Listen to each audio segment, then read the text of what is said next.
Hello, family, and welcome back to the Explore the Extraordinary podcast. My name is Betty Guadagno, and today I'm talking with Leigh, and I'm so excited to have Leigh on the podcast today. Leigh is a certified spiritual life coach. She's a medium, she's a channel, she's a near-death experiencer, she's a spiritually transformative experiencer, and she just came into my life like 2 days ago. And I know that it's divine, and her story is so powerful. My first initial reaction was, we got to get you on the podcast. You got to share this message with our community here at IANS. And I'm really grateful for your willingness to serve our community and the collective. And so I'm going to toss it right over to you to begin to share your experience with us.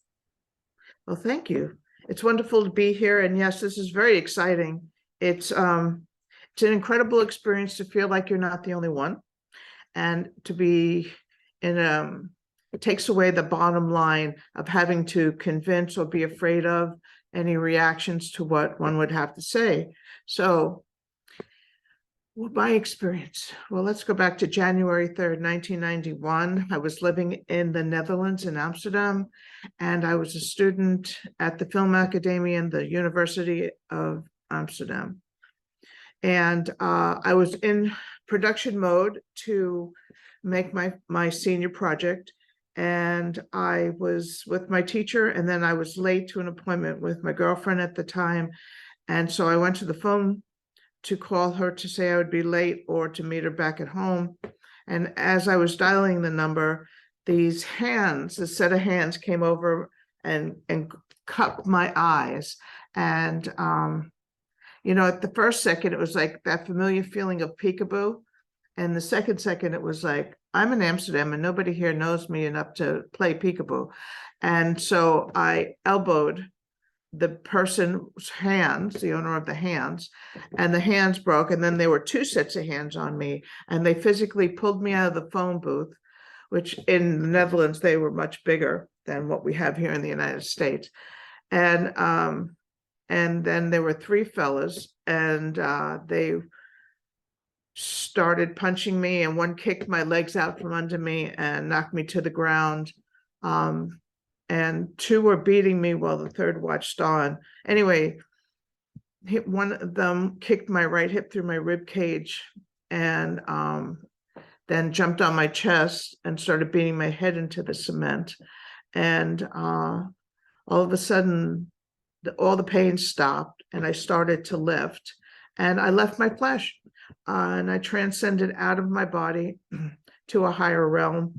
I don't know if now today, I wonder if I just went out of my body, but when it was happening, it felt like I rose. So I went to this other space, and in that space, it was thick, and it was like a big fog, and I rose, and the energy was like the most incredible energy I had not yet consciously experienced in my body in this lifetime. It felt like the most loving mother that you could have possibly imagined. And considering I really didn't have that experience in flesh, it was very different. And then this voice spoke to me, and it was kind of a male voice, and it said, go back in your body. And my response was, what the F? I'm not going back in there. They're beating the crap out of me down there. And the response wasn't a dialogue. You figure we're human, we have dialogues, and the response was silence. And the silence was the most deafening silence I had ever heard. And it was almost like, uh-oh. And I don't know how much human time had transpired, because what I did learn was there is no such thing as time and space in this other realm. And at that point, a while passed, and the voice spoke to me again, said, go back in your body. And it wasn't with any attitude. It was just matter of fact. And I aligned with the thought of yes, and I got sucked back to earth. And so it was like the fastest elevator you ever been on. And I landed in my flesh, and I bounced, and I guess I must have scared the fellas that were beating on me, and they jumped back. And one had grabbed my attaché case, which had everything that I needed for the film that I was making back then from the Film Academy. And I laid there, and I was like, I don't know how to describe the amount of pain that soared up. And then it was because I wasn't feeling the pain while they were beating me, because I think I was in an altered state. And then I got up and I made my way, like Quasimodo, dragging my leg with me back to my teacher's home. And then he said, "What happened?" And I told him briefly what happened. And he said, "Come, let's go to the hospital, or at least to the police." And I said, "I want to find these guys." And so they followed me, he and his wife. And I found one of the fellows that attacked me. And I looked at him, who's getting on his bicycle. And I said to him in English and in Dutch, I wanted my attaché case. It had everything I needed for my film in it. I didn't tell him that. And I said, I want my attaché case intact and not found in one of the canals. And if it didn't happen, I knew where he lived, and I was going to come back and I was going to kill him. And I said in Dutch, and I said in English, and I said, and I mean dead. And then I collapsed after that. So Franz, my professor, and his wife got me first to the police department. And I had told them the story, I guess I must have. And then the pain was just excruciating. And then I went to the hospital, and my girlfriend showed up, but they didn't keep me there. They let me, I was there for a bunch of hours, but they let me go home because I didn't go into a coma, and they needed to keep me there to watch me to make sure I didn't go into a coma. And then they sent me home. So that was one of the big experiences that I had. What I want to circle back to before I go on further is all throughout this lifetime, I've had these really clarifying moments. Like I knew that I was being told to wake up, or take a look out, or be aware of something. And it started way back, way back, when I was a young child with my grandparents at our country home, upstate New York. And my great grandmother lived in the apartment below. And my grandmother said, go get Bubby. It's time for dinner. So it was Friday night, and I went out down to her place down the stairs. And as I stood in the doorway, looking through the screen door, my great grandmother, we're Jewish, was lighting the Sabbath candles. And she had put the shmata on her head, and she lit the candles. And in that moment, there was this incredible, it was just an incredible moment. And it was what I call my first moment of awe, conscious awe. And something came over me in watching that. And the magic of that moment is what has been the underlining thread throughout this entire lifetime. I've searched for awe everywhere I could go. And I've had a lot of those out of body or otherworldly experiences simultaneously as being alive and present in this world here now. And I've gone through and challenged a lot of different ideals and what groups of people would tell me. And it's always been something that I've had this really strong inner voice that told me what the truth was and what it wasn't. And even if a group of people were standing in a circle and telling me I was blah, blah, blah, whatever it was, like, oh, you're a lesbian, you're the lowest piece of hoo-ha in the world. And there were 70 of them, and the women were told to turn around. The men could say anything they wanted. There was this feeling inside, even though there were so many people screaming at me and calling me names, that knew that this no longer was a place of healing for me, and I needed to move on. And as a direct result of that experience, that was a long time ago. That happened in 1978 in New York, and it was in a Synagogue program, and what they wanted me to do, and it was like a Jewish drug program, which is a weird oxymoron unto itself, was that you don't say Shiva for yourself. That's like anti the Bible, whatever. And So they wanted me to get a doll and bury it. It was to represent the lesbian part of myself. And then I was to get a box and painted the color. It represented how I felt on the inside. So I got this wood box crate and I painted it red. And that was the box I was going to stand on to beg for forgiveness and understanding or whatever. And I just sat down at one point and I said, no, I'm not doing this anymore.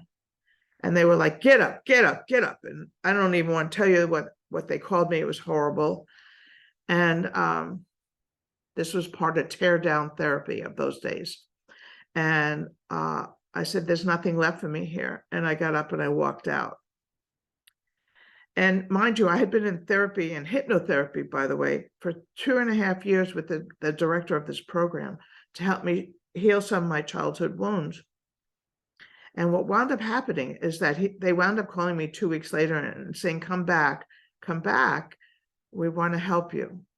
So that for me to come back, I had to agree to do this sitting shiva for myself, and I couldn't be part of groups. I had to do this whole thing. And so I agreed to it. It was insane. I knew it was insane, but I knew I needed to do it, and I didn't understand why.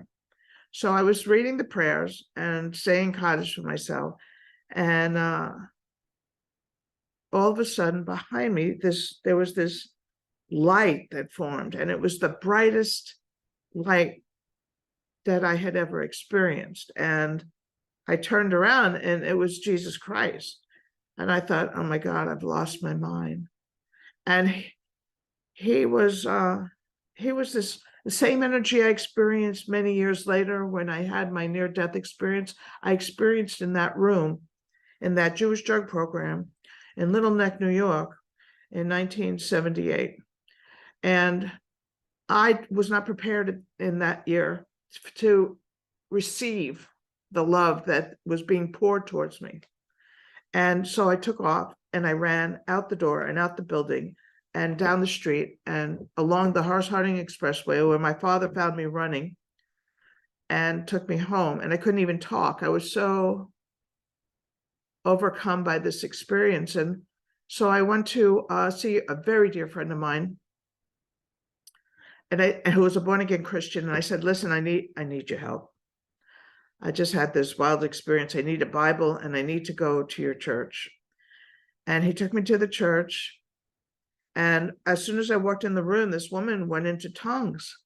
And I'm Jewish and we don't go into tongues. I'd never had this experience before. And this other woman said, I'm going to testify. I'm going to testify. And so after the woman came out of tongues and this other woman started sharing, she was talking about me and what happened in the room at the program. And I freaked. There was no denying that there was this power greater than myself affecting everything that was going on in my life at that point, and that my life had been drenched in something, whether it had been the whole time or not. At that moment, I didn't understand that. I just was having these experiences. So from there, I would have other experiences, but those two are really significant. I mean, I have faced death a few times in this life. I have faced not being able to take a deep breath and asking for the divine order. I can tell you, though, that since this near-death experience in the Netherlands, I've been gifted certain, in Hinduism, we call them buns, gifts. And I studied for 20 years with a Jewish woman who was a Hindu guru, but that's a whole other reality. But she used to say that you get granted boons according to what your soul needs to be able to accomplish in this life. So one of the gifts that I've been given, the boon I've been given, is I have the ability to reach up and receive that divine sticky gooey love and transmute it and put it out into the world. And I truly believe that I've been brought back here.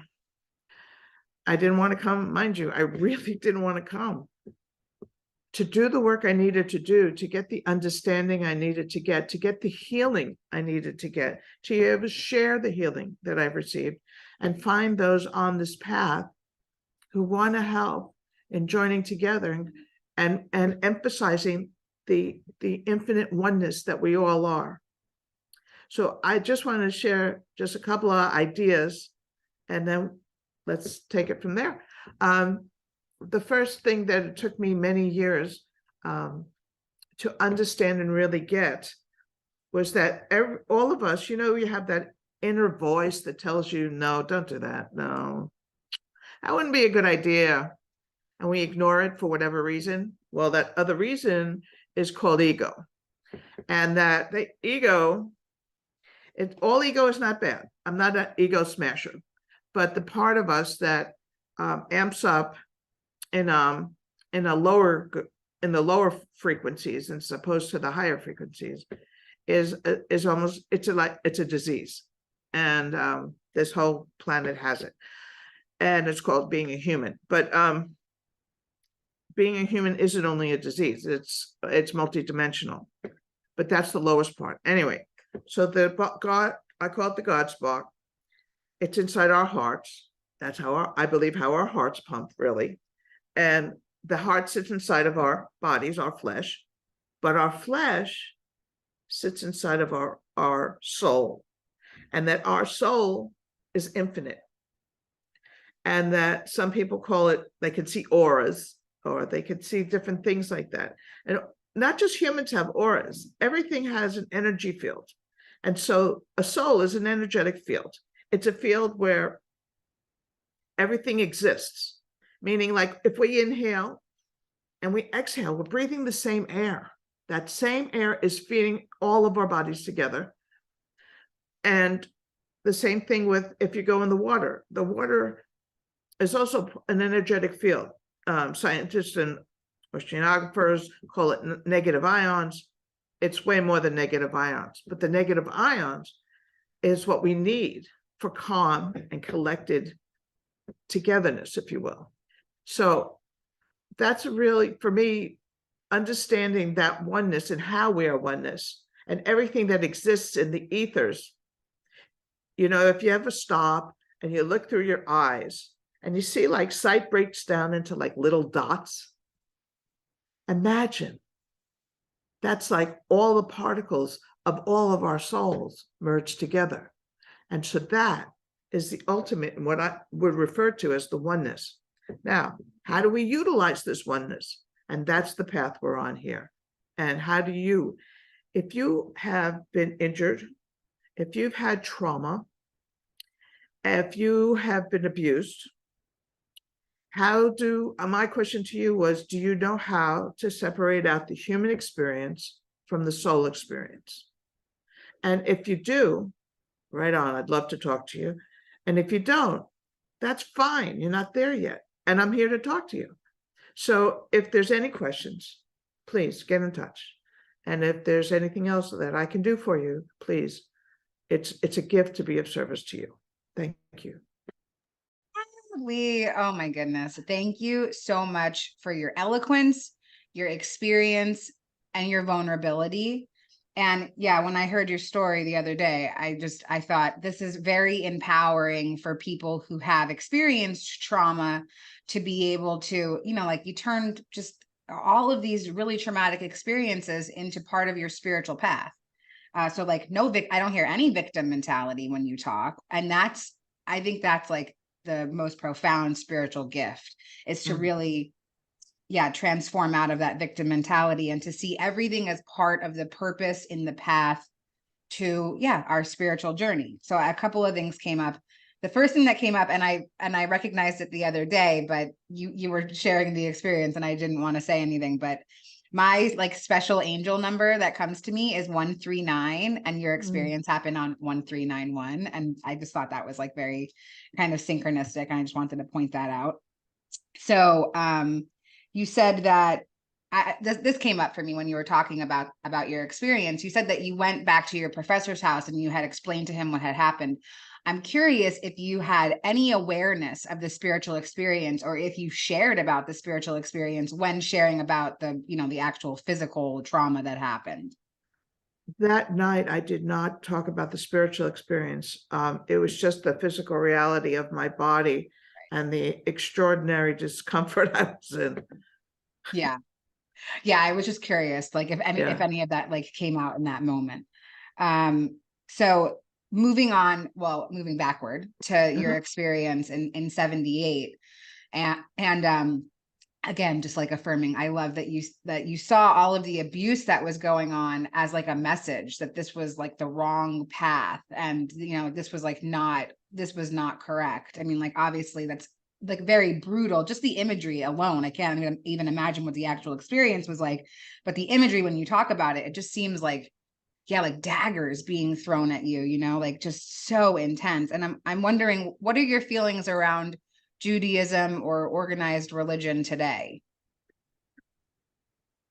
I believe there was a purpose for organized religion. Not saying that there aren't a lot of tenets that are housed in religion that are necessary and are life affirming. But in terms of organized religion, I think that organized religion was created to control the masses. I was once in Mesa Verde at the cliff dwellings. The Anasazi Indians, natives, built these cliff dwellings in Durango, Colorado. And I remember I used to go there many times because it was just, it fed my soul and I didn't even understand why. And I remember one time I spoke to this park ranger who was a sociologist, and I said, hey, please explain to me why in the year 500, the Anasazi were building these cliff dwellings. And in Europe, they were building great cathedrals. And he said to me, it's because religion was created to control the masses, because they didn't know how to deal with the lower frequencies, basically. So they wanted to contain and control them. So if you look at all the tenets now I'm not saying the Bible is not real, but I've studied the Bible, I've studied the Torah, I am Jewish, I have a membership at the oldest gay and lesbian synagogue in the world here in Los Angeles. I don't go as often as I did. I am a part of that community, but I'm also spent 20 years with a woman who taught me about Hinduism. And and so for many years I called myself a Hindu because I combined those teachings, and basically coming from parents that don't even believe there's a God, I was on my own. And it was only through my bubby's, experiencing my bubby's awe. That part of Judaism holds a resonance. And is it the Judaism or is it the person's devotion? And so I believe organized religion is also set up for a place for the masses who aren't necessarily living in a higher frequency to have a higher frequency for them individually under the auspices of religion. And that's why people get so crazy about their religion, because they feel like it's everything or there'll be nothing. It's like a life and death approach. And so that, to me, is dangerous. Anytime people can be controlled with that level of vulnerability, it brings up the darker side of everybody's soul. Wow. Yeah. Thank you for sharing that. Yeah. I love how, I don't even have the right words to articulate it, but you're so traumatized by this particular like sect of religion, and still like understand that there's purpose inside of it. And and I think that that's really beautiful to be able to conceptualize and articulate as well, So thank you for that reflection.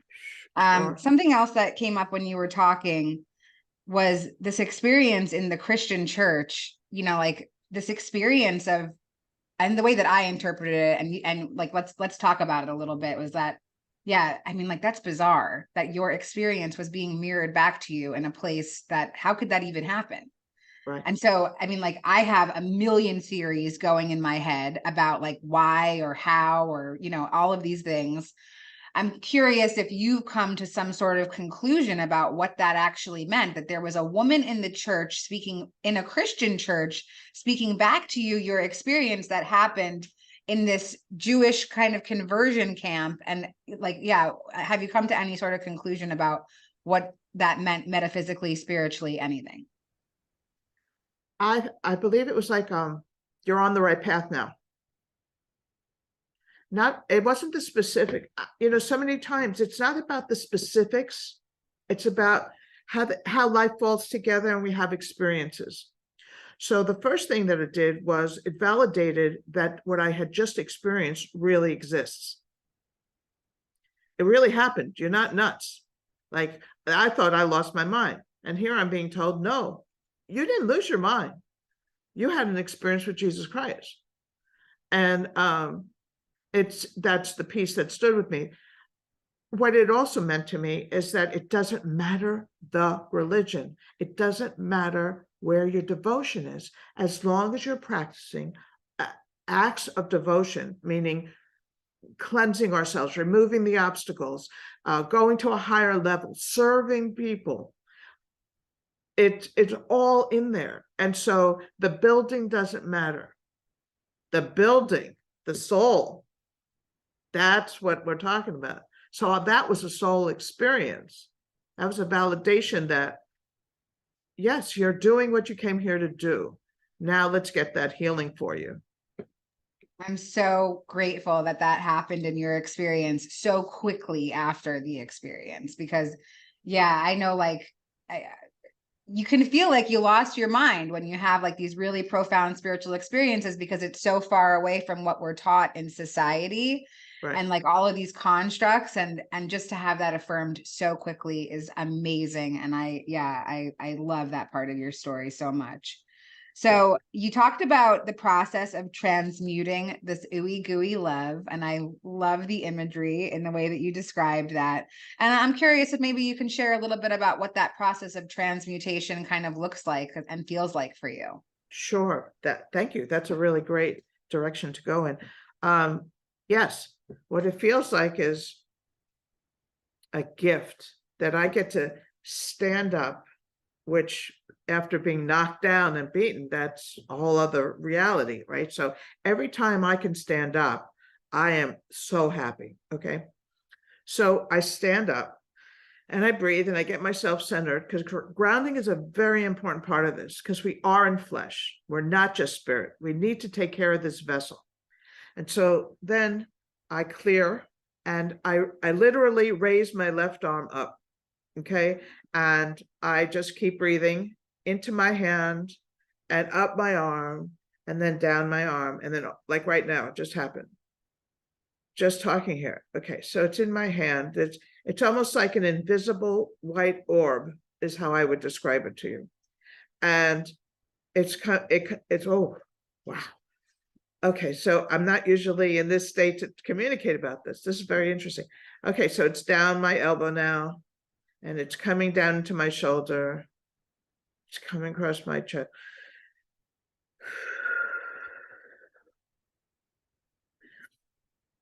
And breathing it in, breathing it out.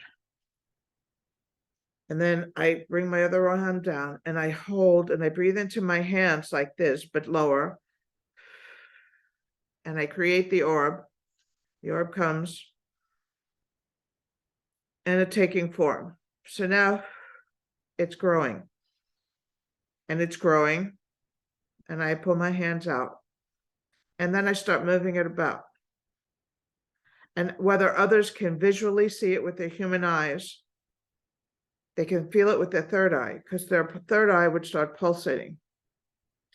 And then I give it out. Just like that. And basically, I believe that all of our souls that aren't in flesh appear like orbs, like white lights, like sometimes not so white lights, sometimes other colors. But basically, when a soul is present, you will see flashing of white lights. And I believe that's the energetic field sparking. And so what I get to do is touch the divine, what I have it use me as a utensil of sorts, and I seminate it out. So that's the transmutation, is receiving and releasing without looking at who's taking it. Because it's not about, because if we start thinking about who is receiving this, That's not my business. That's my ego.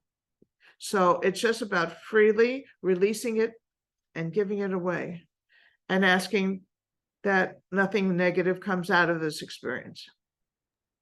Wow. As this whole process was happening, there was an ambulance driving by my house. And like, as you released it, like it came right past my window. I don't know, maybe it was for them, maybe it was for me, maybe just for the collective, but that was really powerful for me. I'm like hearing this sort of siren go off as you're sharing about this beautiful orb. And thank you so much for the imagery and the process around it.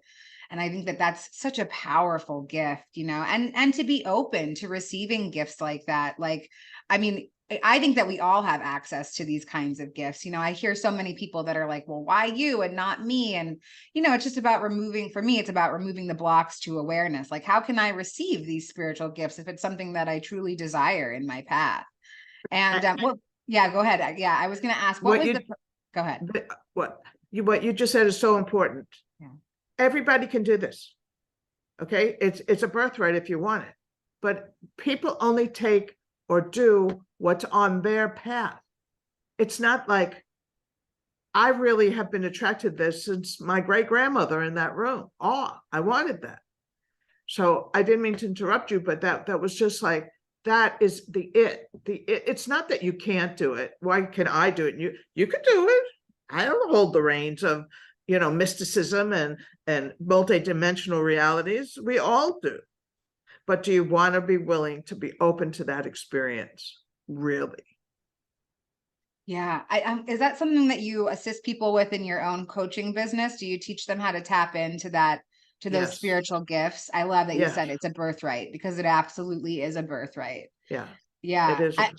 I think that, for me, after my spiritual experience, I had so many gifts. It was like a bucket of water had been poured on my head. And it was just like, here's like a whole new universe to live in. Exactly. And I was like, yo, can you guys take this stuff away? Like, I cannot handle all of this. I got other stuff I got to do. Like, I got to figure out how to be a person with this new awareness, and I asked to have some of that stuff dialed down.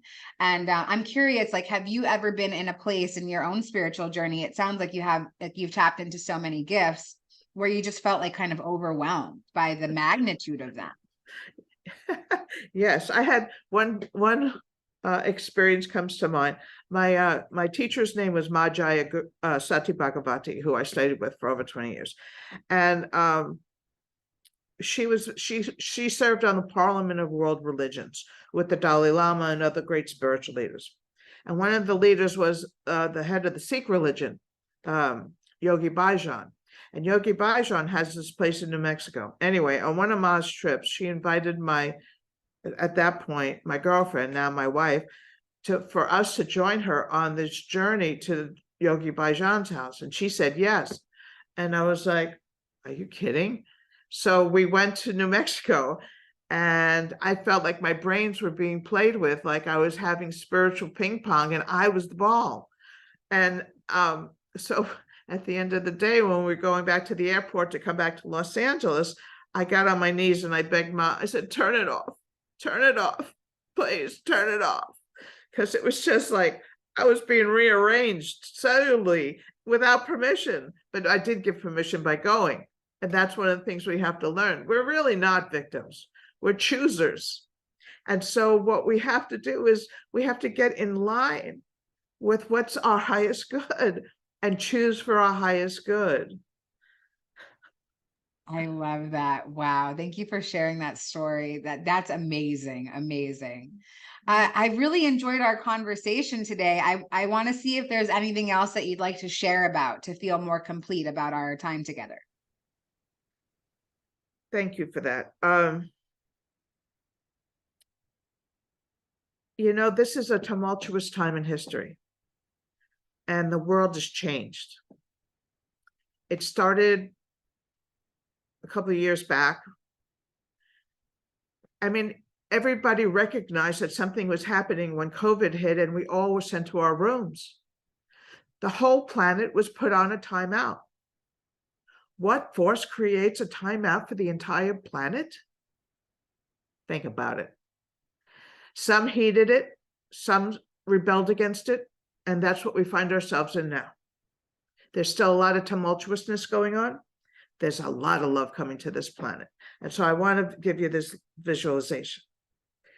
Most people know about the chakras, and if you don't, just Google it, find out about your chakras.